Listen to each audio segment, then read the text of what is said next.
ব্রাহ্মণবাড়িয়ার বাঞ্ছারামপুরে প্রাইভেট কারে করে গাঁজা পরিবহনের সময় ৮ কেজি গাঁজাসহ ২ মাদক কারবারিকে গ্রেপ্তার করেছে বাঞ্ছারামপুর মডেল থানা পুলিশ। এ সময় মাদক পরিবহনে ব্যবহৃত প্রাইভেট কারটিও জব্দ করা হয়েছে। পুলিশ সূত্রে জানা যায়, শুক্রবার ২১শে আগস্ট বিকেল ৫টা ১০ মিনিটে গোপন সংবাদের ভিত্তিতে বাঞ্ছারামপুর থানা পুলিশের একটি টিম অভিযান পরিচালনা করে। অভিযানকালে বাঞ্ছারামপুর পৌরসভার ৬ নং ওয়ার্ডের বটতলী এলাকায় একটি প্রাইভেট কার আটক করা হয়। পরে গাড়িটি তল্লাশি চালিয়ে ৮ কেজি গাঁজা উদ্ধার করা হয়। এই ঘটনায় প্রাইভেট কারে থাকা ২ ব্যক্তিকে গ্রেপ্তার করা হয়।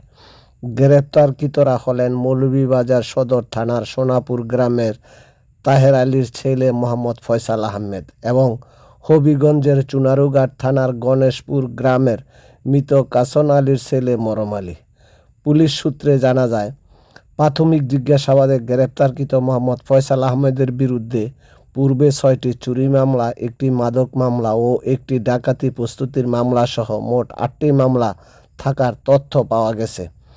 অপর গ্রেপ্তারকৃত মরম আলীর বিরুদ্ধেও একটি মাদক মামলা রয়েছে।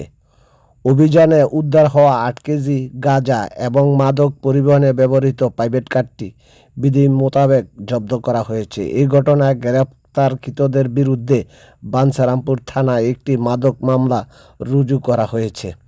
বাঞ্ছারামপুর মডেল থানার officer in charge OC Mohammad Yasin Mia বলেন, ৮ কেজি গাঁজাসহ ২ মাদক কারবারিকে গ্রেপ্তার করা হয়েছে। এ সময় মাদক পরিবহনে ব্যবহৃত প্রাইভেট কার ও গাঁজা জব্দ করা হয়েছে এবং এই ঘটনায় মাদক মামলা রুজু করা হয়েছে। মাদকের বিরুদ্ধে পুলিশের অভিযান অব্যাহত থাকবে।